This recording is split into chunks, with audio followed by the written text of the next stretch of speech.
اعوذ باللہ من الشیطان الرجیم بسم اللہ الرحمن الرحیم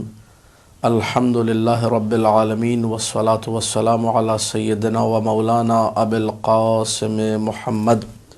اللہم صلی علی محمد وآل محمد وآلہ الطیبین الطاہرین المعصومین المظلومین المنتجبین الاخیار ولعنۃ اللہ علی اعدائہم الاشرار اما بعد فقال اللہ تبارک و تعالی فی کتابہ المبین بسم اللہ الرحمن الرحیم فما یزیدہم الا طغیانا کبیرا۔ ناظرین کرام، ہلاکت یزید کے حوالے سے جو کہ 14 ربیع الاول سن 64 ہجری میں واقع ہوئی، آپ کی خدمت میں کچھ معروضات پیش کرنی ہے تاریخی حوالے سے۔ 14 ربیع الاول کی رات منگل کا دن تھا۔ 14 ربیع الاول کی رات، اس رات میں اور اگلا دن جو منگل کا واقع ہو رہا ہے، مورخین نے لکھا کہ یزید جو ہے واصل جہنم ہوا۔ اب یزید کے واصل جہنم ہونے کے حوالے سے جو تاریخ میں باتیں تقریباً 8 کے قریب مختلف اقوال ذکر ہوئے، جس میں سے 7 جو ہیں وہ اہل سنت مورخین کے ہیں اور ایک جو ہے وہ ہمارے شیعہ علماء نے ذکر کیا ہے۔ ان 7 اقوال کا خلاصہ جو ہے 3 اقوال کی شکل میں آپ کے سامنے بیان کروں گا۔ پہلا قول کتاب الثقات میں ابن حبان نے ذکر کیا کہ یزید نے ایک رات شراب پی، وقام یرقص، اور شراب کے نشے میں دھت ہو کر اس نے ناچنا شروع کر دیا۔ فسقط وتناثر دماغہ، یزید جو ہے ناچتے ناچتے جب گرا تو اس کے سر پہ ایسی چوٹ آئی کہ جس کی وجہ سے اس کا دماغ، اس کا مغز باہر آ گیا اور اس کی موت واقع ہو گئی۔ تو شراب کے نشے میں دھت ہو کر اس برے طریقے سے موت واقع ہوئی۔ ایک قول ابن حبان نے الثقات میں یہ ذکر کیا۔ دوسرا قول جو کہ انصاب الاشراف میں بلازری صاحب نے ذکر کیا اور سیر و اعلام النبلاء میں ذہبی نے ذکر کیا کہ یزید کی عادات میں سے ایک عادت تھی بندروں سے کھیلنا،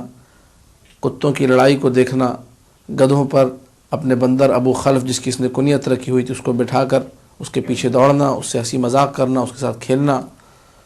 یہ یزید کے پسندیدہ مشغلوں میں اور پسندیدہ عادات میں تھا۔ تو ایک دن یزید نے،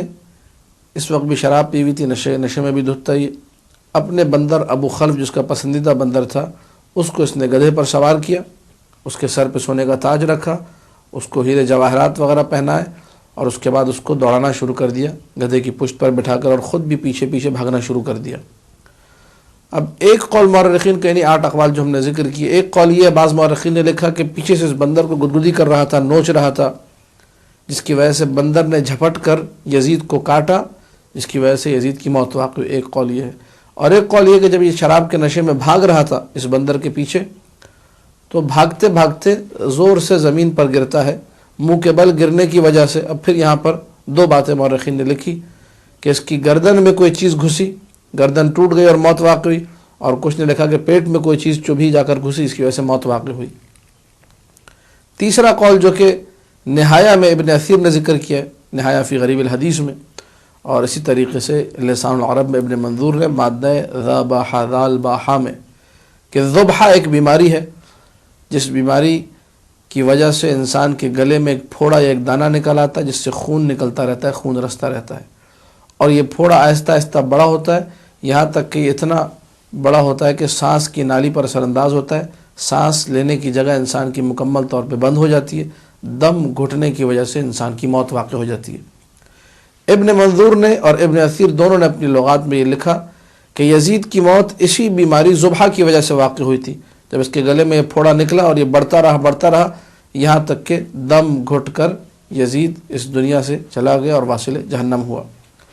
آخری قول جو کہ ہمارے اس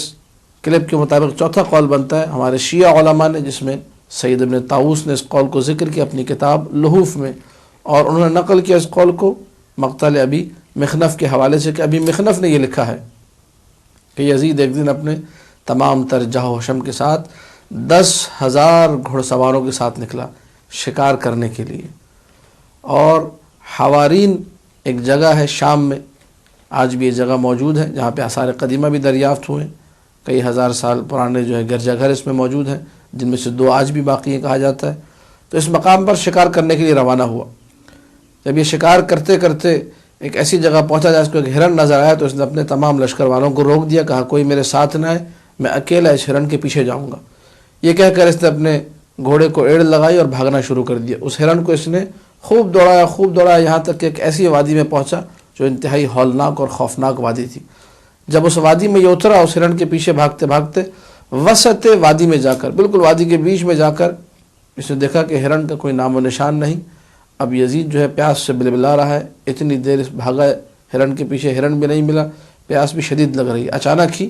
ایک شخص نمودار ہوتا ہے جس کے ہاتھ میں پانی کا ایک برتن ہے، اسے کہتا ہے مجھے تھوڑا سا پانی پلا دو۔ پانی جب اس نے مانگا، اس نے پانی پلایا، اور جیسے کسی عام شخص اگر کوئی پانی مانگے، یہ لیجیے پانی پی لیجیے، پانی پلا دیا۔ یزید نے جب اس کا یہ رویہ دیکھا تو کہا کہ اگر تمہیں معلوم ہوتا میں کون ہوں تو تم میرے عزت و احترام میں بہت اضافہ کرتے،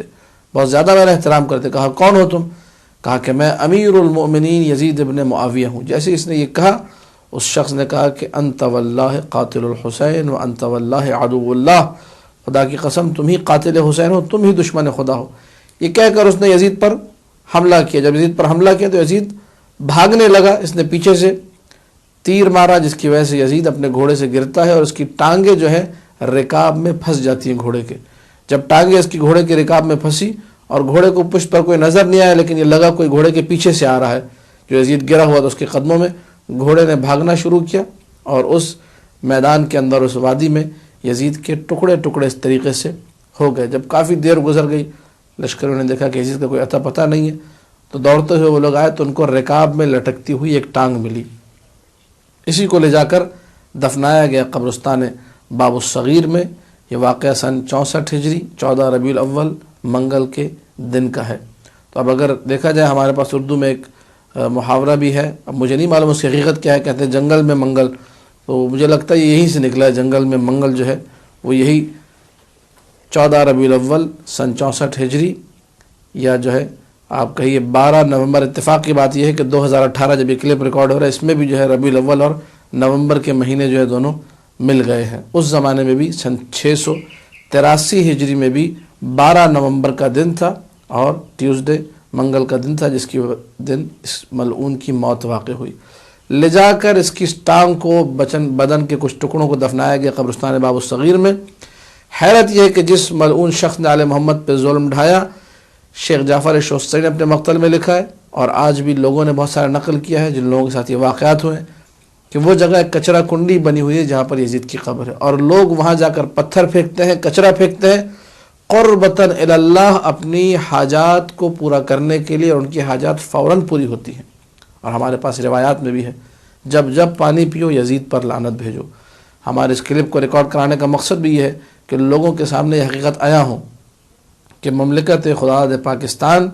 کہ جس کی بنیادوں میں حسینیوں کا خون شامل ہے، اس مملکت میں اگر کوئی ایسی کتاب لکھے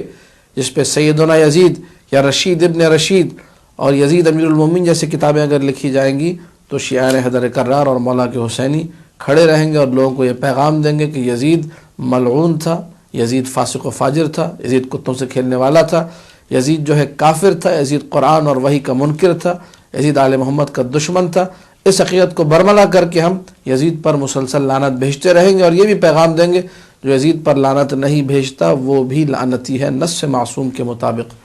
وما علینا الا البلاغ المبین۔